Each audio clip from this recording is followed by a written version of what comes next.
Permission, ಕಾರ್ಪೊರೇಷನ್ಗೆ ಕೊಟ್ಟಂಥ ಜಾಗ ಹಂತವಾಗಿ ಕೆಲವರೆಲ್ಲ ಹಾಕ್ಕೊಂಡಿದ್ದಾರೆ.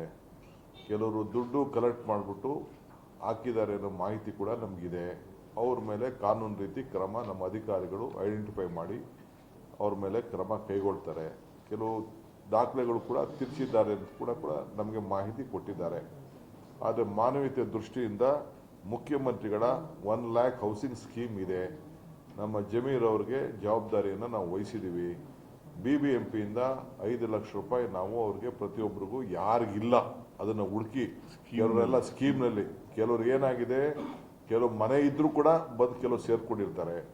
ಯಾರೂ ಮನೆ ಇಲ್ಲದೆ ಯಾರೂ ಹುಟ್ಟಿಲ್ಲ, ಎಲ್ಲರಿಗೂ ಎಲ್ಲೆಲ್ಲೋ ಮನೆಗಳಿರ್ತವೆ.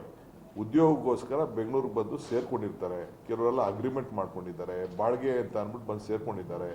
ಬಾಡಿಗೆ ಅಂತ ಅಂದ್ಬಿಟ್ಟು ಗೌರ್ಮೆಂಟ್ ಜಾಗದಲ್ಲೇ ಕೂಡ ಕೆಲವರು ಅಗ್ರಿಮೆಂಟು ಮಾಡಿಕೊಟ್ಟಿದ್ದಾರೆ. ಅಂಥ ದಾಖಲೆಗಳೆಲ್ಲ ನಮ್ಮ ಹತ್ರ ಇದೆ.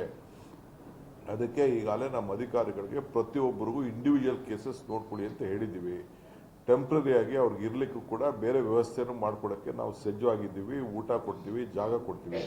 ಈ ಮಧ್ಯದಲ್ಲಿ ನೆಕ್ಸ್ಟ್ 3 ಡೇಸು ನಮ್ಮ ಹೌಸಿಂಗ್ ಡಿಪಾರ್ಟ್ಮೆಂಟ್ ಅವರು ಅದನ್ನು ಪ್ರತಿಯೊಂದು ನಮ್ಮ ಜಿಲ್ಲಾಧಿಕಾರಿಗಳು ಮತ್ತು ನಮ್ಮ ಕಾರ್ಪೊರೇಷನ್ ಅವರು ಎಲ್ಲ ಸೇರಿ ಪ್ರತಿಯೊಂದು ಕೇಸು ಐಡೆಂಟಿಫಿಕೇಶನ್ ಮಾಡ್ತಾರೆ. ಅವ್ರ ವೋಟರ್ ಲಿಸ್ಟ್ ನೋಡ್ತಾರೆ, ಆಧಾರ್ ಕಾರ್ಡ್ ನೋಡ್ತಾರೆ, ಎಲ್ಲಿಂದ ಬಂದಿದ್ದಾರೆ ಅಂತ ಚೆಕ್ ಮಾಡ್ತಾರೆ. ಚೆಕ್ ಮಾಡಿಕೊಂಡು ಅವ್ರಿಗೊಂದು ಆಲ್ಟರ್ನೇಟಿವ್ ಪರ್ಮನೆಂಟ್ ವಸತಿ ಕೊಡೋಕ್ಕೆ ವ್ಯವಸ್ಥೆ ಮಾಡ್ತೀವಿ. ನಮ್ಮಲ್ಲೊಂದು ಸ್ಕೀಮ್ ಇದೆ, ಯಾರ್ಯಾರಿಗೆ ಮನೆ ಇಲ್ಲ, ಸೈಟ್ ಇಲ್ಲ ಅಂತ ಕೊಡಬೇಕು ಅಂತಿದೆ. ಜಿನೇನ್ ಕೇಸಸ್ಗೆಲ್ಲ ನಾವು ಕೊಡ್ತೀವಿ. ಈಗಾಗಲೇ ಮುಂದಕ್ಕೆ ಕೃಷ್ಣ ಬೈರೇಗೌಡರು ಮಾತಾಡಿದ್ದಾರೆ. ಯಾಕೆಂದರೆ ಲೋಕಲ್ MLA ಅವರೇ ಚೇರ್ಮನ್ ಇರ್ತಾರೆ. ಆಶ್ರಯ ಸಮಿತಿಗೆ ಯಾರಿಗೆ ಒಬ್ರಿಗೆ ಮನೆ ಕೊಡಬೇಕಾದ್ರೆ ಅವ್ರು ಅಪ್ರೂವ್ಮೆಂಟ್ ಕೊಡಬೇಕಾಗ್ತದೆ. ಅವರು ಕೂಡ ಮಾನವೀಯತೆ ದೃಷ್ಟಿಯಿಂದ ಅಂಥವ್ರಿಗೆಲ್ಲ ಕೊಡಿ ಅಂತ ಹೇಳಿದ್ವಿ. ಆದರೆ ನಾವು ಇಲ್ಲೀಗಲ್ ಕನ್ಸ್ಟ್ರಕ್ಷನ್ನ ಎನ್ಕರೇಜ್ ಮಾಡೋದಿಲ್ಲ.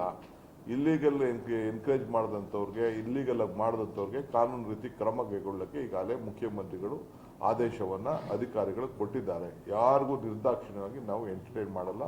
ಬೆಂಗಳೂರಲ್ಲಿ ಆದಷ್ಟು ಇಂಥ ಸ್ಲಮ್ಗಳು ಬರಲಿಕ್ಕೆ ನಾವು ಬಿಡೋದಿಲ್ಲ. ಇದು ಲ್ಯಾಂಡ್ ಫಿಲ್ ಸೈಟ್, ಇದು ವೆರಿ ಡೇಂಜರಸ್ಸು, ಯಾರು ಅಲ್ಲಿ ಇರ್ಲಿಕ್ಕೆ ಆಗೋದಿಲ್ಲ. ಲೀಚೆಟ್ ಇರೋಂಥ ಒಂದು ಜಾಗ. ನಾನೇ ಸ್ಪಾಟಲ್ಲಿ ನೋಡಿದ್ದೀನಿ. 200 ಅಡಿ ಒಳಗಡೆ ಇನ್ನೂ ನೀರಿದೆ, ಪಕ್ಕದಲ್ಲೂ ನೀರಿದೆ. 15 ಎಕರೆನ ಈಗಾಗಲೇ ಸರ್ಕಾರದವರು ನಮ್ಮ ರೆವಿನ್ಯೂ ಡಿಪಾರ್ಟ್ಮೆಂಟ್ ಅವರು ಕಾರ್ಪೊರೇಷನ್ಗೆ ಅದನ್ನು ಸಾಲಿಡ್ ವೇಸ್ಟ್ ಮ್ಯಾನೇಜ್ಮೆಂಟ್ ವಿಚಾರಕ್ಕೆ ಕೊಟ್ಟಂಥ ಜಾಗ ಇದು. ಆದ್ದರಿಂದ ಅಲ್ಲಿ ನೋಡಿ ಸುತ್ತಮುತ್ತಲು ಪರಿಸರನ ಕಾಪಾಡಲಿಕ್ಕೋಸ್ಕರ ವ್ಯವಸ್ಥೆಯನ್ನು ಮಾಡಿದ್ದೀವಿ. ಬಟ್ ಇವತ್ತು ನಾವು ಬೇರೆಯವ್ರಿಗೆ ನಾವು ರಾಜಕಾರಣ ಮಾಡಲಿಕ್ಕೆ ಅವಕಾಶ ಕೊಡೋದಿಲ್ಲ.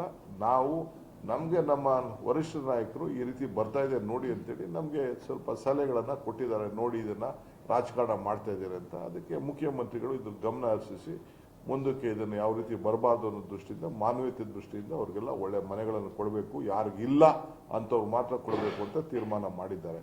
ಸೊ ಅವ್ರಿಗೆ ಮಿಕ್ಕಿದವ್ರಿಗೆ ಸರ್ಕಾರದಿಂದ ನಾವು ಕೆಲವು ಸಬ್ಸಿಡಿಗಳು ಕೂಡ ಇದೆ. 1.5 ಲಕ್ಷ ಕೊಡೋದಿದೆ ಸರ್. ಅವರು ಕೂಡ 1.2 ಲಕ್ಷ 1 ಲಕ್ಷ ಅಷ್ಟು ಅವರು ಕಟ್ಟಬೇಕಾಗ್ತದೆ. ಅಂಥದ್ದಕ್ಕೆ ಜಮೀರ್ ಅವರು ಅವ್ರಿಗೆ ಸಾಲ ಕೊಡಿಸುವಂಥ ವ್ಯವಸ್ಥೆಯನ್ನು ಮಾಡ್ತಾರೆ. ಇದು ನಮ್ಮ ಸರ್ಕಾರದ ಸದ್ಯಕ್ಕೆ ಪ್ಲಾನ್. ಇಲ್ಲಿಗೆ ನಾವು ನಿಲ್ಲಿಸ್ತೀವಿ. ಬಟ್ ಆಫೀಸರ್ಸ್ಗೆ ನಮ್ಮ BNTP ಆಫೀಸರ್ಸು ಇದ್ದಾರೆ, ನಮ್ಮ ಕಾರ್ಪೊರೇಷನ್ ಆಫೀಸರ್ಸ್ ಇದ್ದಾರೆ, ರೆವಿನ್ಯೂ ಆಫೀಸರ್ಸ್ ಎಲ್ಲರೂ ಕೂಡ ಇಂಥ ಕಡೆ ಎಲ್ಲೆಲ್ಲಿ ಸರ್ಕಾರಿ ಜಾಗ ಇದೆ ಇನ್ನು ಮುಂದಕ್ಕೆ ನಾವೆಲ್ಲ ಐಡೆಂಟಿಫೈ ಮಾಡಿ ಇದಕ್ಕೆ ನಮ್ಮ ಸರ್ಕಾರಿ ಆಸ್ತಿಗಳನ್ನು ರಕ್ಷಣೆ ಮಾಡಲಿಕ್ಕೆ ನಾವು ಕ್ರಮವನ್ನು ಕೈಗೊಳ್ತೀವಿ. ಇದು ಸರ್ಕಾರದ ತೀರ್ಮಾನ.